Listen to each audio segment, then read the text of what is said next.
Affordability. Are Congress and the President doing enough to rein in inflation and make life more affordable? We're making progress. There's so much more work to do. We have a broken economy from the previous 4 years of this administration, and it's going to take some time to get it repaired, but we're making huge steps forward. We're rolling back regulation.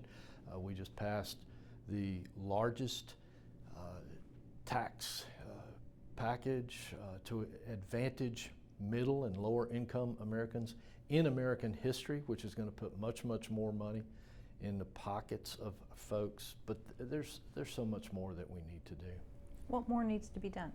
We need to get more regulations repealed. We need to incentivize folks to build houses by making it more profitable for them. And there's the issue of health care that needs to be dealt with to help make it more affordable for folks. Affordability is an issue, inflation is an issue, federal spending is an issue. We watched an attempt by DOJ to come in and try and cut federal spending. We watched them to try and find and eliminate or eradicate fraud, waste, and abuse as much as humanly possible. And there was attempts to thwart their efforts at every turn. I mean, I remember all of the news reports that came out, and I remember all of the rhetoric coming out from Democrats at the time that were actively opposed to DOJ doing their job. I don't understand why the American people, why Congress in general, don't want to see a reduction in federal spending. Why don't we want to limit the amount of bureaucracy that's involved with what we do? More importantly, right now it's estimated $7 trillion are being spent per year by the federal government. And it's also estimated that's only about $5.4 trillion required to run the federal government or to run the country per annum. So the estimates of $1.2 to $1.4 trillion in waste, fraud, and abuse, that's American taxpayer dollars. That's literally being lit on fire by the government through waste, fraud, and abuse, through bloated bureaucracy, and through, the federal government being the #1 employer for people in the United States as compared to everyone else. That's a problem. That's not effective, that's not efficient, and then that's not operating with the fiduciary responsibility of taxpayer dollars. So no, they've not done enough. Yeah, on that note, it's interesting to me that efforts to continue to cut the size of government have been thwarted, not just by Democrats, but even by Republicans in Congress. Well, yeah, when you look at what happens with the modern uniparty, the question always comes down to this.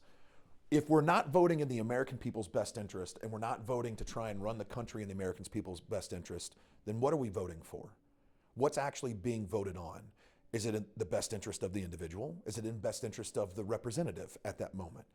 As soon as you start voting in your personal interest, you've stopped voting in the American's personal interest or American's best interest. That doesn't mean you're a representative anymore.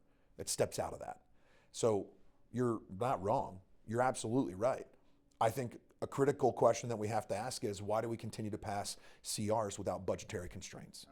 Why aren't we actually passing a budget? Why, when the government shuts down, why do we stop paying the military and continue to pay congressmen and senators?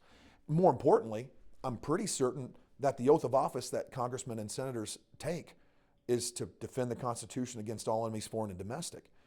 The military takes the same oath, and also there's an expectation that the military is supposed to die for what they believe in.